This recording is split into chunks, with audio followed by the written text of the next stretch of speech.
today we are here with Karen from IntraQuest. We're going to be doing a regular feature called Conversations with Karen, which I'm really excited about because we tend to do this when we have our meetings, don't we? Like we will have regular work meetings and we end up in these great conversations to help bring alive what it is that you do.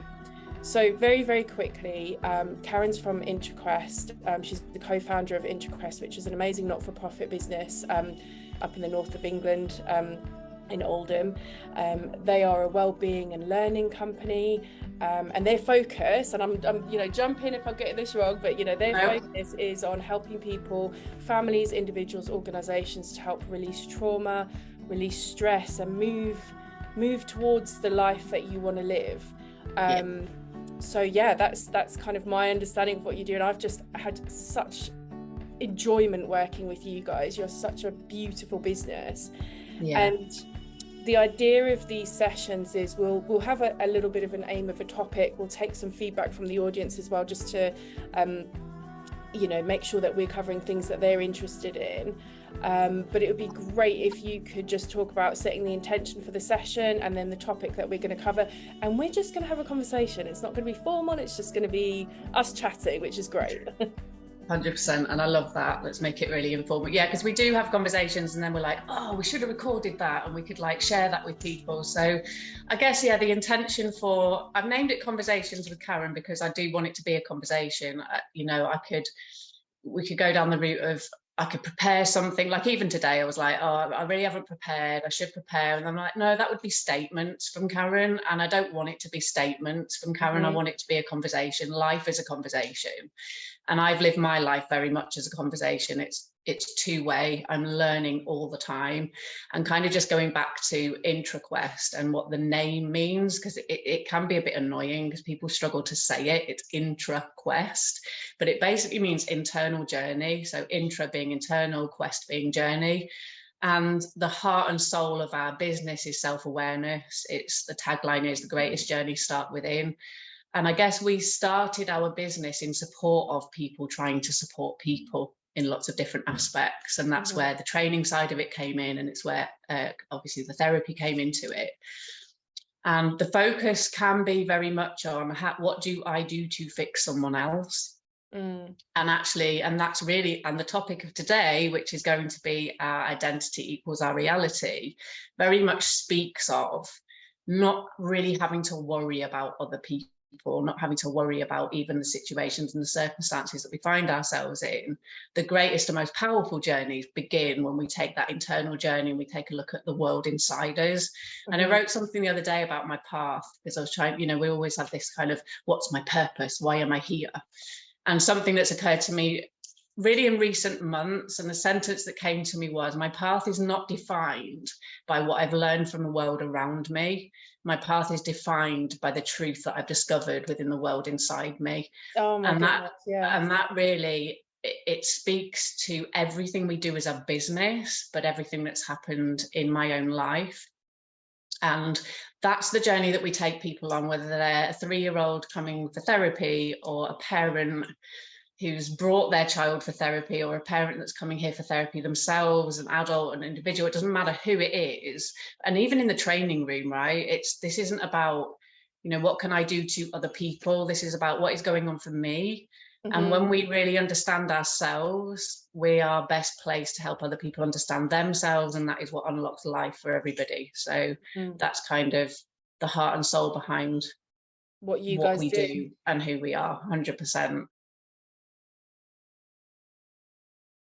Really exciting one, right? And it also helps you to relax, because I get my most stressed when I plonk into a place of, there's this situation or circumstance or people or person that's struggling. What can I do?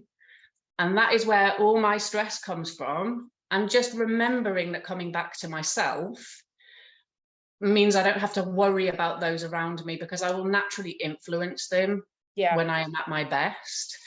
If we can really take hold of that changes everything, and it really helps us to chill out.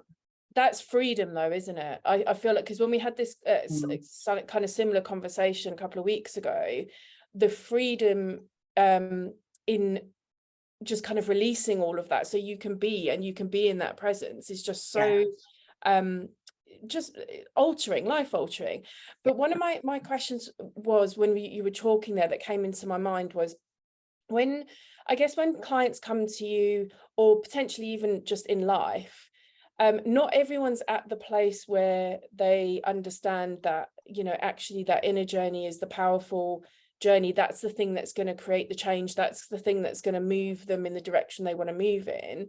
Yeah. And so, and we're all in it. We're in it and out of it, all the time, where you look at your external circumstances and you think, oh, hell no, like how, don't tell me that going internal or meditating or doing the things or whatever is actually going to change anything. So I'd really like to explore that a little bit with you as well. And just, your maybe your journey and how you do that with clients. And you've hit on something really important there, because I was thinking about the topic that we're starting with, which is this identity equals reality. And that's potentially quite a hot rock to hold, because what that is saying is, and what that speaks of it is, I have control over my reality. And like you've just said, most people coming into therapy or coming to access the support of IntraQuest are in some quite dire circumstances, and they're feeling really vulnerable, and their focus is very much on their external environment and all the factors that are contributing to the way that they feel right now. And with that comes the motivation of, if I could just change all of that, then I would be okay. So my first response to how do you get people to that place is gentle guidance and experimentation. And really it's when you can gently guide someone in the direction of, let's just try focusing on self, let's just try that approach, and let's just see and observe what starts to happen around you. That is kind of the only approach. It's a conversation. So even actually, this identity equals reality, that in itself is a conversation, because both interplay with each other. And I've experienced that just this week. I've had the week from hell, I've got to be honest.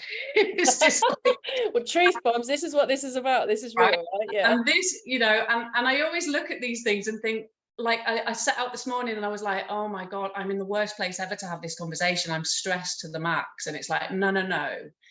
Actually, can I just sit in that space and acknowledge what's happening for me right now?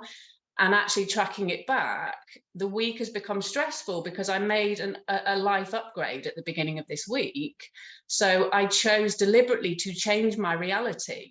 And I did that through a pay rise, full disclosure, right? And that should be something that, if someone else had given that to me, it would be like, woohoo! Yeah. I gave that to myself, and it made way immediately for my internal reality to start kicking back and arguing about that. Yeah. Right. So I then I have a beautiful opportunity to discover that there are parts of me that weren't quite prepared for that. Yes.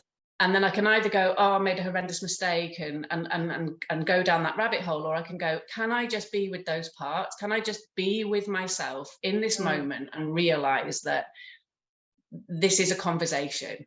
And just as I have decided to upgrade my reality, my identity now has to catch up with that. Yes. And those things that are causing you or the things that have caused you the stress, or the things that you're thinking that are causing you the stress in that, that those things might not necessarily have surfaced if you hadn't have gone into that life upgrade. So it's kind of looking at those as like, oh, okay.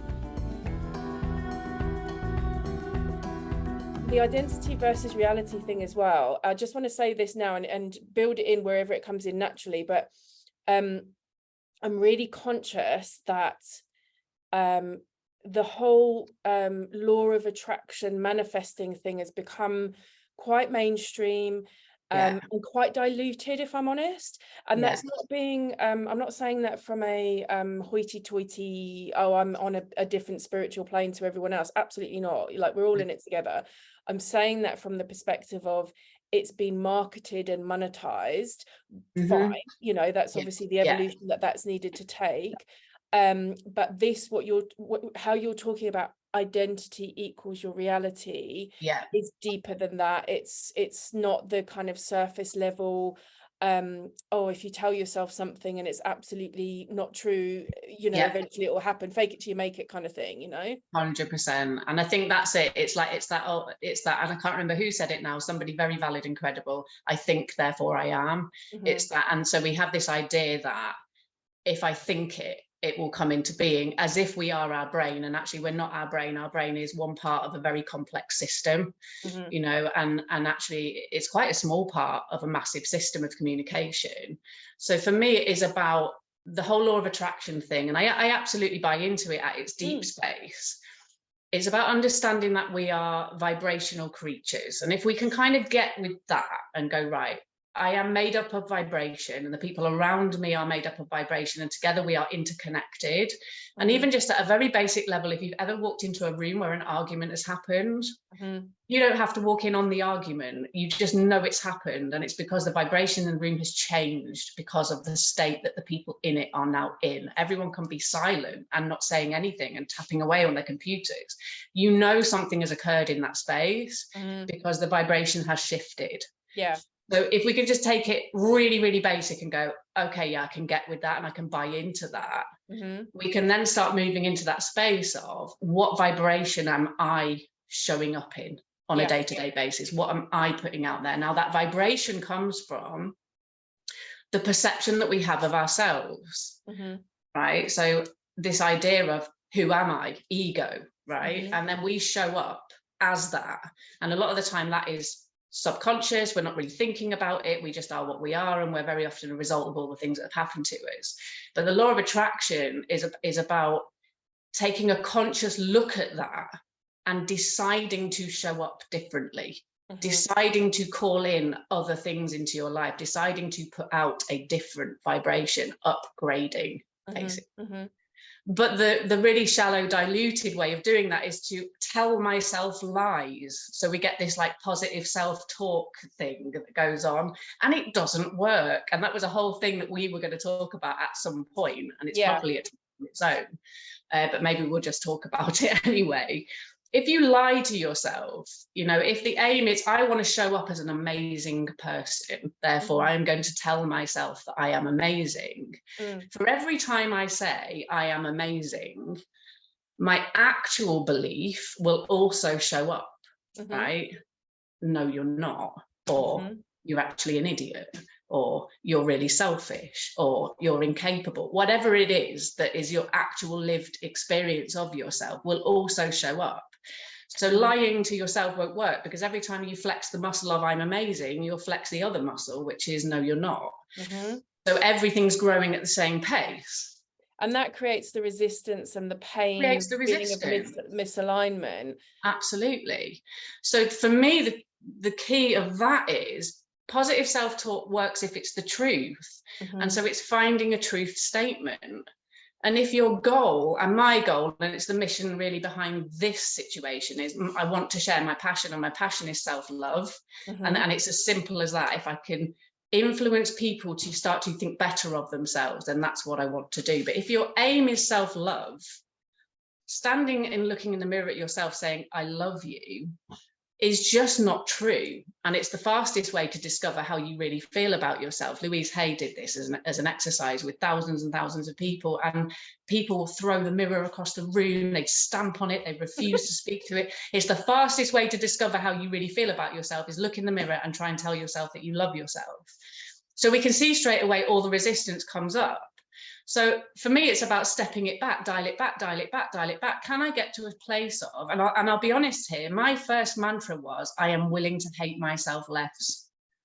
So we went right back to that. Yeah. Okay? So self-love is a million miles away. Yeah. So no point going there. But am I willing to hate myself a little less? Right. And that's the bridging the gap, isn't it? 100%. The thing that's sticking out for me there is that you create a sense of hopelessness, I think, sometimes when you're in that place where you're in a reality, because you're thinking, God, I've got access to all this stuff. I know that I should be doing this. I know that I could create my reality. I believe in that. You might have gotten to that space where you do. Yeah. And then that leap from where you are, and, and I do this personally myself with some things. And what I've now noticed kind of similar to you is actually, okay, that for me, that identifies that gap. A, there's some stuff to work on, but B, that gap is too much. Yeah. And so I think it's making it okay, like your first affirmation, for people to step that back rather than thinking that they're failing at another thing. We've all felt like that as well. It's like, oh God, I'm failing at this because I can't be this. And do you know what? I think it's all served a purpose, because talking about vibration with what you were saying, and we said this before, didn't we? Which is us as a collective, the positive thinking and the self-help and all of that moved us. It moved us as a generation of people. And now it's like that next evolution of it. And so it's the go deeper. And so it all serves a purpose. It's not to say we're throwing everything out. And like you say, I guess with your clients, potentially they come in at various different levels of understanding of that. So giving them those little baby steps almost to kind of get to that space is fantastic. And that's it. And most people come in with a negative view of themselves, and they'll come in attacking everybody else, and this person that, and my husband this, and my wife that, and my colleagues this, and my staff that, and the children this. And it's like, and because that's the place that we go to when we're in defense. When we're frightened, we become angry and aggressive sometimes, when sometimes we run away and we hide and we bury ourselves. But at the bottom of everything is usually fear, if there's anything negative that's going on. And we don't have to dig very much to figure out that there is a dislike for self, and sometimes even a hatred for self. Now, going back to that identity equals reality, if you're sat in self-hatred, you will identify as somebody that fits with, and then you will call into your life situations, circumstances, thought patterns, stories that serve to confirm it. Because at the end of the day, we're all looking to go home. We all want to be in a place that is familiar. I nearly said safe place. And actually, when I first started out in my working life, I was working with looked after children in a semi-secure unit. And something that really struck me, and I'll never forget it, there was a little lad I was working with, and I loved him. He'd been there since he was 7. He looked like Huckleberry Finn. Do you remember Huckleberry Finn and Tom Sawyer? So, and his trousers were just below his knees, and they were meant to be full length because he wouldn't change out of them. He wouldn't change any of his. He was sleeping under a radiator when I first met him in the hallway. He was just so self-neglectful.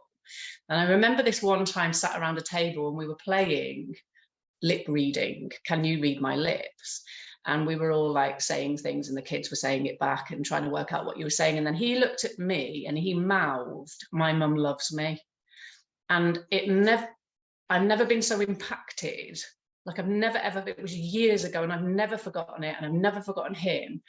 And all he wanted to do was go home. And his life, his mum beat him, used to keep him in a cupboard, kidnapped him from foster carers, treated him horrendously. And yet, given the choice in a heartbeat, he'd have gone home. That's all he wanted. And actually, that was really familiar to all the kids in that place. They all wanted to go home. It wasn't safe. It was abusive, but it was their home. And actually, what I see play out all the time is we're all attracted to going home. And the most valuable thing we can do is look at, what does home look like? And I don't mean the physical home. What is familiar to you? Because that is the reality that you're currently sitting in. And we can either perpetuate that reality or we can change it. But in order to change it, we need to change how we view ourselves. So, for example, if somebody's reality is that they are constantly stressed and they identify as a stressed person, they will continually create situations and scenarios and stories that make them feel stressed, because that's home, right? So, and the difficulty is we spend a lot of our time trying to change the reality around us. I won't feel stressed anymore if, and then we have a list of things that we could change in our lives that we wouldn't feel stressed. And the interesting thing is we change those things and then we create more things to be stressed about.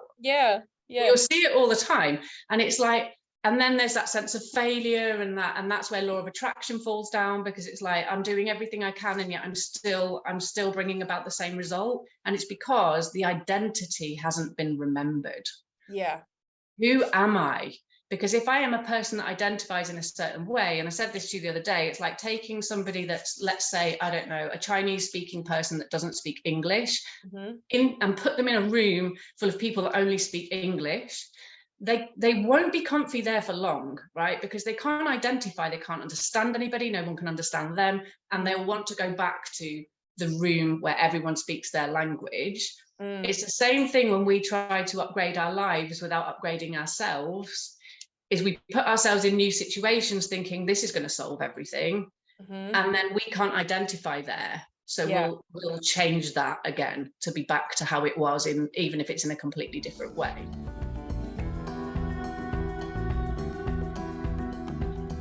I wonder if there's something here as well to talk about, if it fits within the identity equals my reality topic here, that for the types of personalities that are high achievers, tell me what to do, I'll get it done. Because when you were talking about the stress thing, I was like, oh yeah, okay, I can relate to that personally, but then also, you know, I know like a lot of my clients and people in my world are like that, and they're like, okay, I get what you're saying, like what is the path or the how? And I know we always get hung up on the how of changing that identity, because, you know, genuinely, I guess until I started my own sort of journey as well, like I didn't know how to tap into that. I didn't even know it was there for a while. I was just, you know, you just don't know, do you? You make friends with it. And that's my simple answer is to make friends with it. It's identifying that is a very active part of you. And it's a part that at some point in time served a very important purpose. And this is where reality is in conversation with our identity. And I was thinking about this morning, because, you know, when we're in our early childhood and we're very, very young, and we're trying to, you know, we become conscious beings, we're trying to figure out who we are, and we do that in relationship to the people and the circumstances and situations around us. And sometimes those aren't favorable. Very often they're hostile environments, they're stressful environments, and we develop lots of ways of being that becomes who we are, and it isn't, but we think it is. But these are coping strategies. They're ways of being and ways of identifying to cope with what's going on around us. So we can almost always track back a point in time where this part of me that identifies with being a certain way was absolutely essential, was absolutely necessary. The stone into the pond that created the ripples. Yeah, my friend Wendy. Absolutely, and it was important. So, and what we tend to do is, when we discover these parts, is we go, oh, for God's sake, and we get angry with them, and we say, just chill out, what's wrong with you? And we get aggressive and we get angry, right? And actually all it does is recreate another hostile environment where that part is absolutely essential. And I've described it like this to people. Supposing you have a 6-year-old part, right, that went through certain things, and this could be conscious or subconscious. You know, we go through things all the time, we dismiss them as insignificant. There's no such thing as an insignificant event. Everything is significant, especially when it comes to building who you are in your own mind. But say a young part of you, a younger version of you, went through a situation and was scared, and then developed ways of coping. If you picture that part of you as like a kid sat in a dark alley, and you're stood up on the main road now as an adult, and you turn to that kid and you go, get out of that dark alley, you idiot. Get up here and see the sunshine. It's fine up here. What's wrong with you? Is the kid going to move? Or is the kid going to curl up even more in fear? Yeah. And this is how we speak to ourselves, right? Yeah. And we expect movement, and there is no movement. It reinforces the hostility that we're afraid of. So the way that you get the kid out the alley is to go and be gentle and hug and to support and to say, it's safe, it's okay. You are welcome here. Come and see. Let's experiment together. Let's go and find out together, right? And that's how we meet those parts of ourselves, with absolute acceptance and compassion and actually gratitude. Because what you will find is those ways of being, those parts of us, have helped us to get where we are. We've survived because of them. Yeah. But we go straight into self-criticism. So yeah, my simple answer is with compassion and with gratitude. And I think what's interesting there is this, everything's so multi-layered, right? Because you know, again, speaking again, it's conversation, it's personal experience. That was revelationary for me when someone explained that to me, and I was like, okay. But immediately I then started to, and this was another part, because like, depending on where your personality is, you'll do this. Another part of me goes, right, okay, so I'm gonna do the compassionate thing to get the end result. And that was like, and then that was another revelation for me, which was like, oh my days, I can't just be with this inner child and whatever it is, like, because it will be varying different things, won't it? It could be, you know, in that dark alley for varying different reasons. Yeah. But I found, and I was like, whoa, that is I love that. I had no idea was there. Like, I was trying to do the self-compassion thing. I'm just going to do that like it's another job to do. And one word springs to mind: trust. The reason that you do that is because you don't trust your own system. You think, I'm just going to do this thing like it's a magic trick, and then I'll get to where I want to get to. And it's because you're not trusting that your system is orientated to well-being. And it absolutely is, right? I guarantee you now, right? If you see any person that you're sat with and they're sat like this, and you go, your shoulders look really tense, watch what they do. They'll go, and they'll relax. And that is a beautiful piece of evidence that your entire system is orientated to well-being when you give it the opportunity to be noticed. But we don't trust our system. We don't trust that. So that's when we start doing too. I'm just going to do this magic thing. I'm going to, it's the end result is in mind. And this is the key. It's in your mind, your end result. Yeah. You have a whole system here, which is going to lead you in that direction. My only task is to sit with complete compassion and gratitude to the parts of me that are currently showing up right now, trusting that when I've made friends with them, and this can take a while, okay, you don't make friends in 2 minutes, right? As I make friends with them, they will relax, and I will then start to move forward and progress, and things will start to change in my life. But it's trusting the system.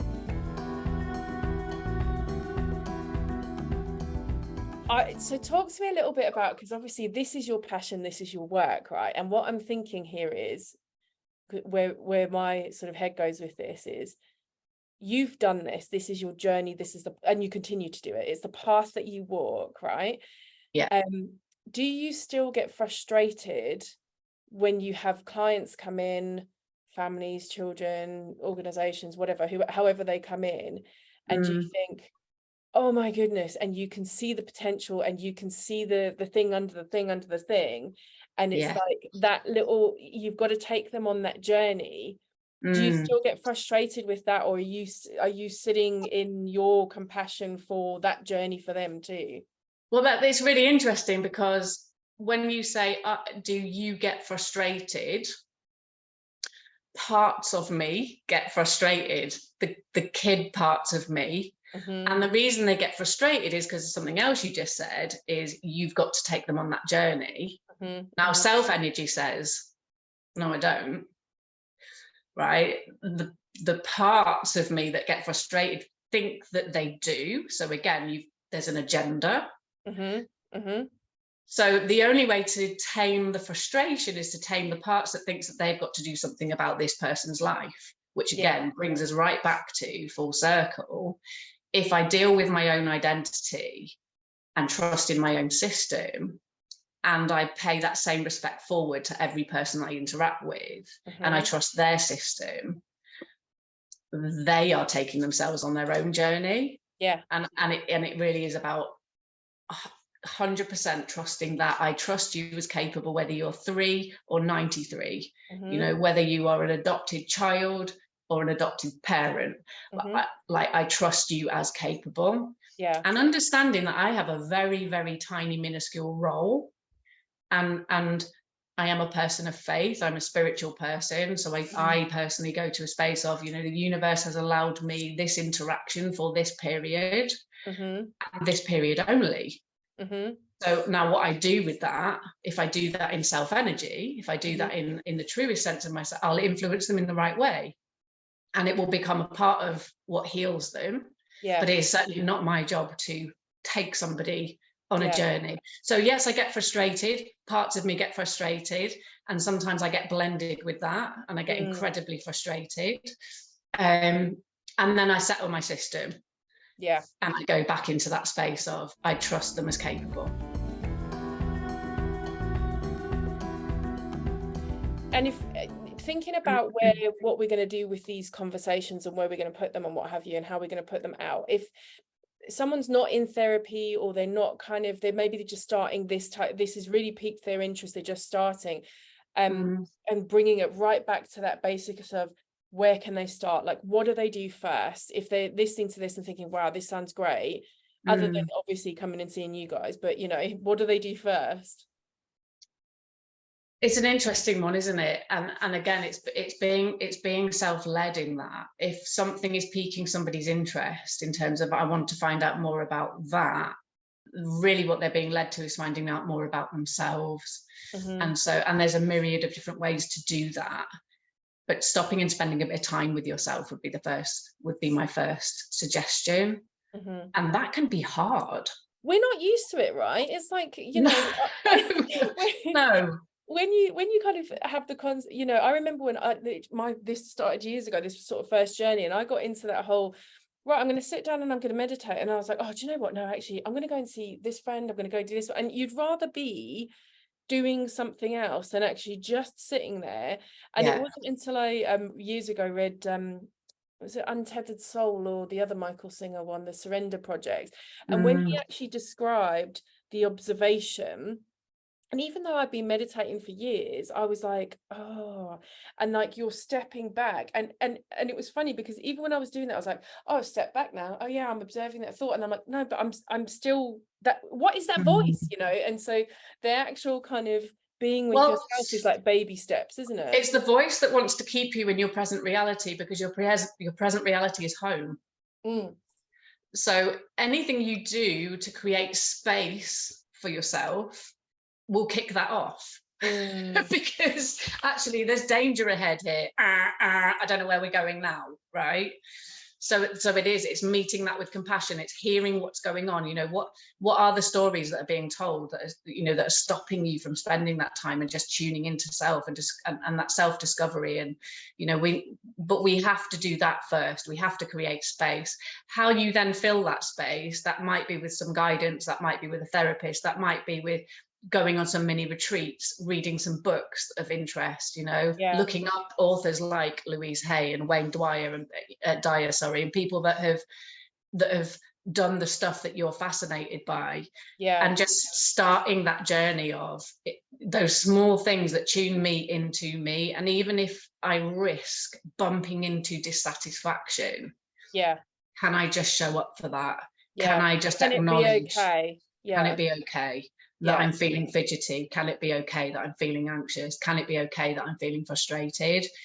And being with that. I'm mindful of a potential for people to, because we do make judgments, and we make judgments around credibility, and we go, okay, so how can you speak of this stuff? I'm mindful that people come to IntraQuest, and I'm looking at it now, it's a beautiful 3/4 of an acre of land with pods and trees and a beautiful view and a gorgeous centre that we've set up to welcome people. People feel valued here. There is also that temptation to look at somebody like myself sat in my garden room looking out over this wonderful view and go, well, how can, you know, you have all the tools and the environment and the time to do. And I did this when I first read Louise Hay's book. and it was years ago when I first read You Can Heal Your Life. It's a fantastic book. It has to be read through a very specific intention, and one that doesn't come from self-blame, because again, it puts the onus on you and what you've created. Yeah. But I remember listening to her, she talks about her routine, and she gets up in the morning and she meditates, and then she has a cup of herbal tea, and then she goes, there's just a whole long list, and then she prepares herself some nourishing food, and and at the time there was no way on earth I had that kind of space to do any of that. So it's like, okay, what do the real people do? Yeah. Okay. Yeah. So, and I'm mindful that over time, and as I have taken on a new identity and my reality has changed, I am in a very gifted place now where I can give myself some time to do that stuff. But there was a time when I didn't. And I kind of want to speak to that, and speak to the parts of people that might be going, well, that's all well and good for you. Yeah.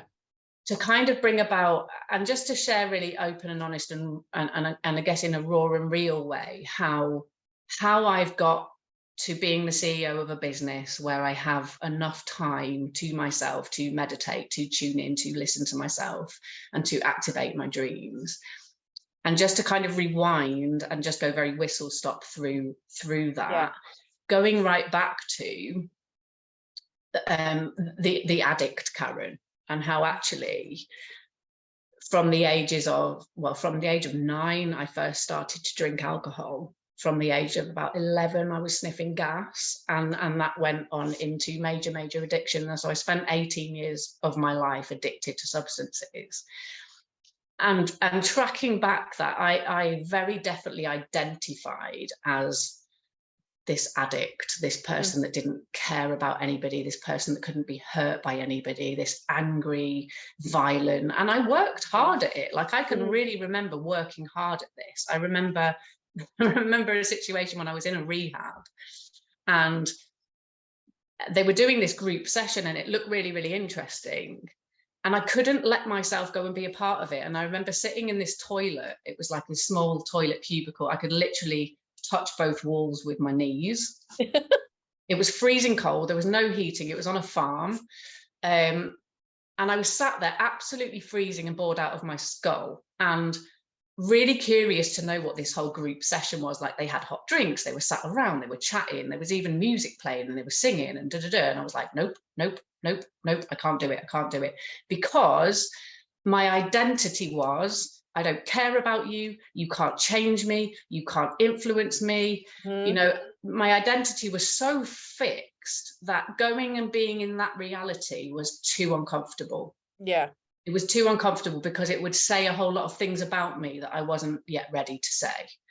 I wasn't ready to be soft, and be changeable. Because that didn't feel safe for you probably at the time. It did not feel safe to me. So, there's been a massive journey that's been taken from that 19-year-old with psychosis sat in a toilet, refusing to participate in actually what was a fun activity, to the person sat here today looking after a business and moving people into their own journey. And it has all come from identity, and shifting my identity, and then taking brave steps within that new identity space to delicately experiment with new realities.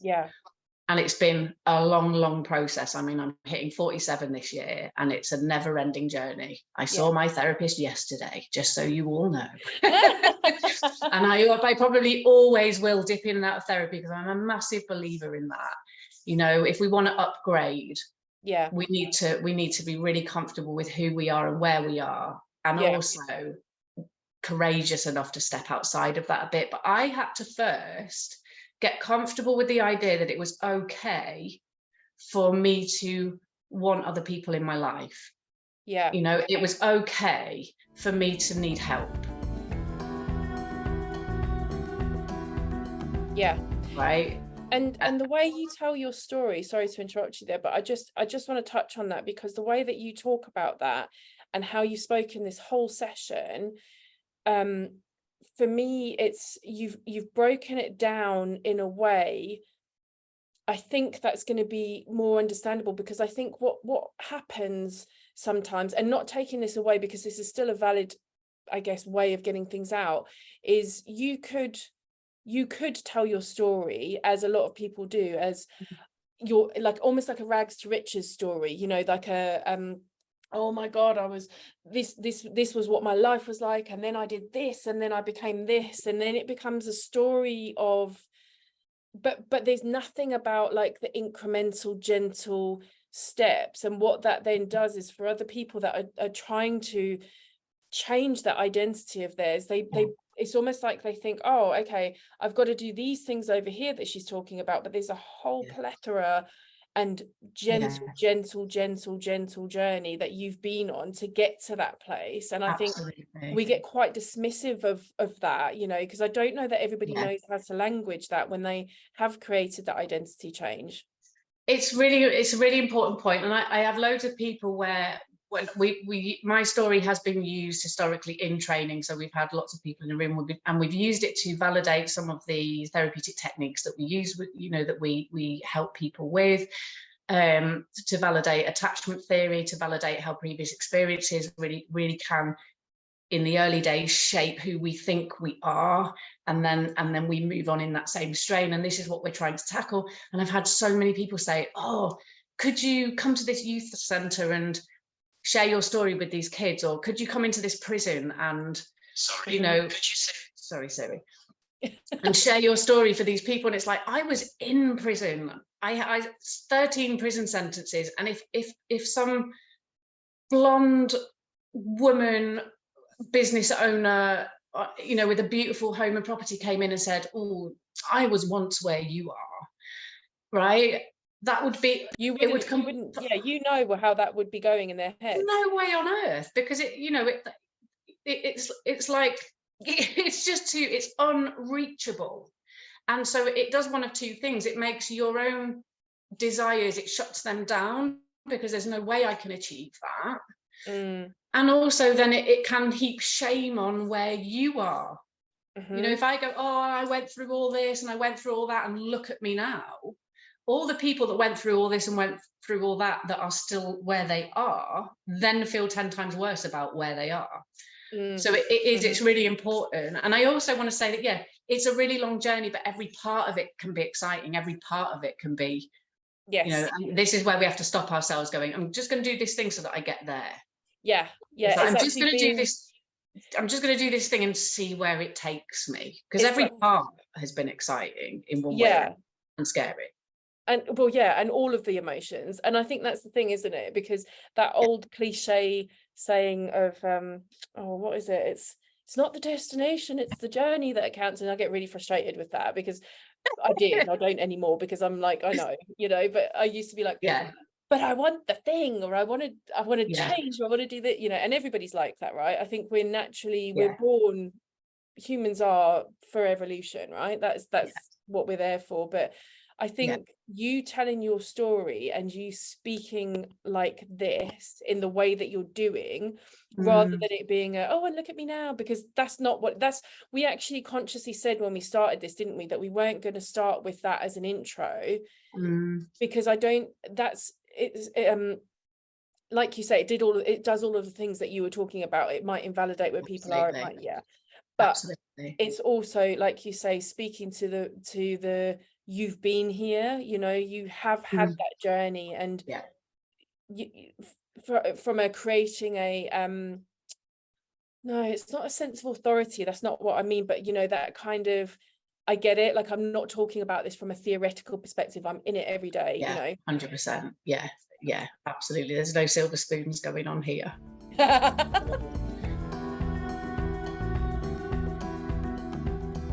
But it's being compassionate within that, and I think, just circling back, it's not the focus on the destination that's moved anything. It's been on the self-compassion in the moment that started to move things. And your circumstances can be absolutely dire, and there's still hope within that. There is, and I 100% believe it. I've not yet seen a circumstance ever where I've gone, that's irreparable. I don't believe that that's true. I don't think that is a thing. The result might look very different to what you might want, but different isn't always a bad thing.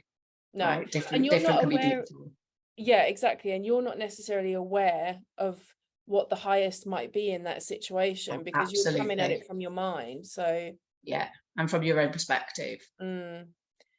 So yeah. Just conscious, how long do we want this to run on for? But Yeah, we've been a while. Yeah. Wrapping this up, what are the last things that you want to get across around identity? Your identity is your reality, equals your reality. Yeah, it's such a massive topic, and I feel like there's so much that I could talk about, but I guess it's let's speak to where we all are right now, the good, the bad, the ugly, and start to tune into your whole system, what your system is saying to you, and tuning into the stories that you're telling yourself about yourself. And there's a really simple mantra that I give to people in very early sessions quite often.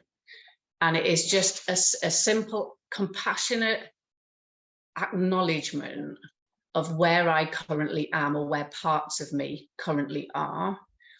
And it's when you hear those negative stories or those fear stories that come up, the mantra is, it's okay, I hear you, it's safe now, things can be different. Or something like that. Yeah. It's okay, I hear you, things can be different now. Yeah. But it's finding something really simple where you can just acknowledge that all the parts of you that come into play are there for a purpose. And when we start to criticize, well, why am I thinking that? And why am I doing that? And why, we start going into that aggressive space. It keeps us exactly where we are. So if we can start to turn some focus into genuine compassion and gratitude for even just what you've survived, let alone what you've achieved, or the good stuff that is around you. If the only space you can go into is, I've survived, can we extend some gratitude to that? And that will start a shift in the journey. Yeah, I love it. I love it. I love it. I love it. I love your wisdom. Thank you very much. This has been brilliant. I think we're just, we'll do loads more of these, and we'll have different topics. Cool. All right. Okay. And you know what? I'm more than happy that at some point, if people are interested in this stuff and actually want to have actual conversations, we could move towards doing lives and stuff. I guess this is just a tester, really. Do people want to hear? But I just thought it would be nice for people to get to know the people underneath the skin of IntraQuest.